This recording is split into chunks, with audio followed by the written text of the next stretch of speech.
আজ আমি একটা খুব সিম্পল মিষ্টি রেসিপি নিয়ে আপনাদের সামনে এলাম। প্রথমে এর জন্য ছানা নিয়ে নিচ্ছি। আধা কেজি দুধের আমি ছানা বানিয়েছি। আর দুধ নিয়ে নিলাম, গুঁড়ো দুধ 1 কাপ মতো। তারপর ফুড কালার সামান্য দিয়ে এটাকে ভালো করে মাখিয়ে নিলাম।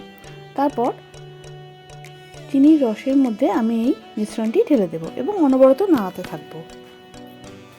তারপর এর মধ্যে আমি 1 চামচ মতো ঘি দিয়ে দেব।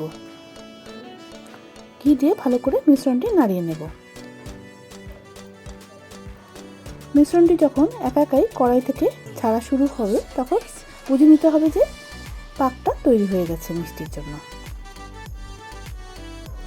দেখুন কেমন কড়াই থেকে একাই ছেড়ে আসছে।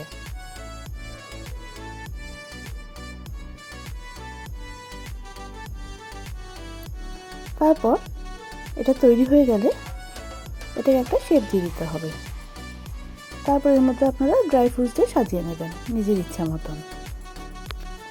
তারপর এটাকে পিস পিস করে কেটে নিলেই মিষ্টিটা তৈরি হয়ে যাবে। খুব সিম্পল একটা রেসিপি, আপনারা বাড়িতে অবশ্যই ট্রাই করবেন। আশা করছি ভালো লাগবে।